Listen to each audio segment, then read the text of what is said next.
All right, YouTube. We got us a new manga comic book crossover. The Teenage Mutant Ninja Turtles cross Naruto. I know. I had to do the little beat because, it's TMNT. And I think that this is interesting because the question is, how are they going to do this? How is the power system going to work for Naruto and the TMNT? Because of Naruto characters use chakra, TMNT does not. So those are some very interesting questions, and we do get some of these questions answered right off the bat because Team 7 was handed a mission by Tsunade Senju to look after April and Neil.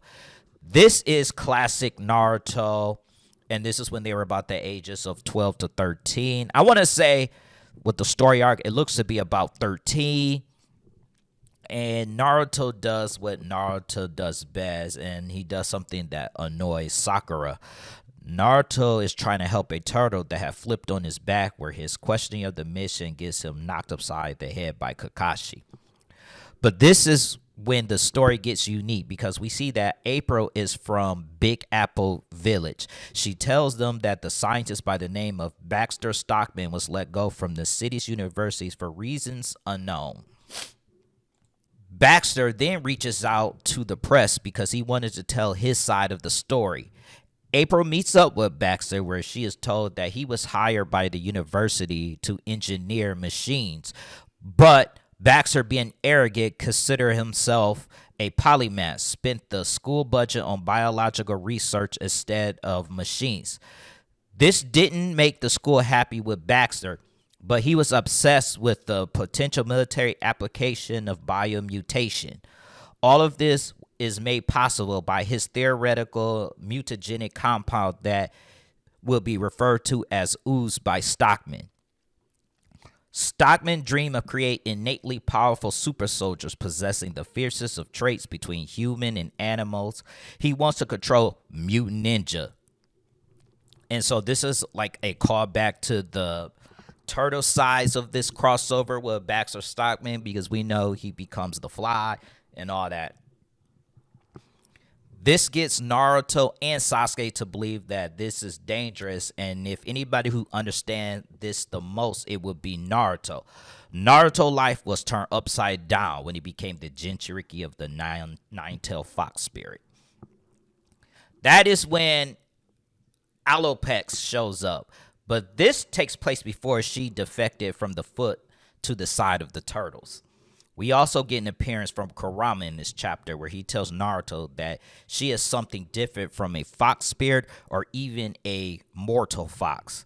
But he just said that she's a fake, basically. He was like, nah, she ain't real. Oh, big old Kurama. But Kakashi snaps Naruto out of his trance when smoke bombs appear with the foot getting beat up. This is when we see the turtles appear in a Naruto-style look to them because they have like the Anbu, Black Ops face mask and all that. Now, we do get the classic hero misunderstanding, which, honestly, I know some of y'all are tired of, but it's also a good thing to give us, the reader, an idea of what to look forward to with the power system. That is when the characters paired up with each other, with Leonardo pairing up with Sasuke, who at first believes that Sasuke is the leader, but then talks about how vengeance can lead to destruction. We have Raphael paired with Sakura, which I thought was kind of an interesting one. I did not believe that they have anything in common, but the implication is that they're both short-tempered. We see that she seems to have Tsunade's superhuman strength in this fight, which is also interesting. Next, we have Naruto fighting both Donatello and Michelangelo.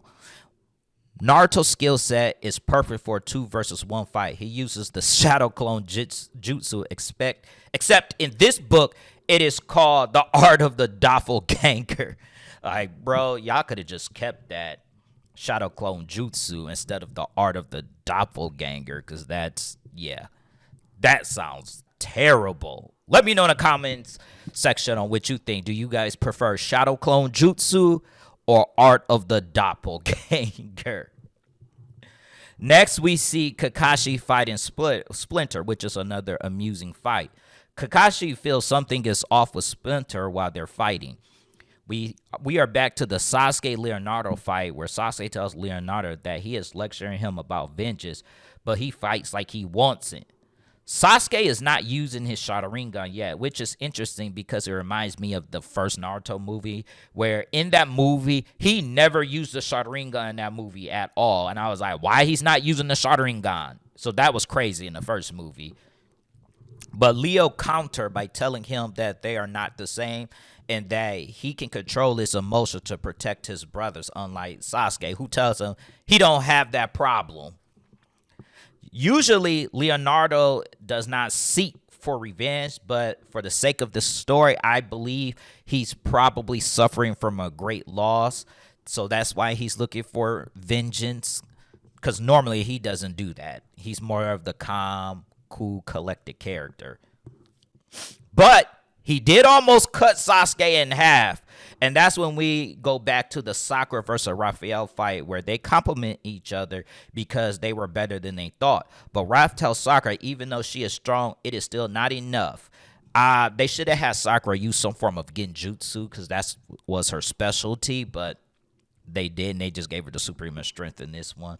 And then we go back to Naruto versus Donatello and Michelangelo, where Michael tells Donnie that the clones are not letting up because he can make over like 1,000 clones, and Naruto's chakra was that high because of his Uzumaki heritage and the Nine Tails power. But Donatello is a smart turtle, so he ends up saying he has a plan. But Donnie tells Michael that the clones have an attack pattern, so he tells Mikey to act natural. So this gives Michelangelo an idea. When Naruto swings on Michelangelo, he just hides in his shell, which surprises Naruto. He didn't think he hit Mikey that hard, but then gets hit by Donatello, who tells him that he told on himself. This whole time, April was recording the fight, but couldn't get good enough footage because everybody is moving too fast. But I'm thinking the better question is, why didn't she just stop the fight a long time ago by saying that, the Team 7 was on her side when she noticed that the Turtles had a misunderstanding in the first place? It was like, was getting footage that important to you?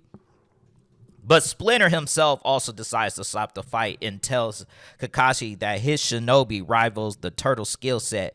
With Sasuke replied they must be a clan, but Splinter rebukes him, saying the foot rendered the word meaningless. They are more of a family. That is when Kakashi decides to take out Sharingan after telling Splinter he is grateful for his son giving his students a workout. He proceeds to knock off all the turtles' masks, revealing their face and stating that Shinobi could see through deception. Even though he may look different, he recognizes who Splinter is, and he says that it's good to see you, Hamato Yoshi. And that is how the chapter ends. I believe it was a pretty good start for the first chapter of the book. We will see what happens next. But I want to hear what your thoughts are in the comment section below. And I'll see you on the next one. Peace out, y'all.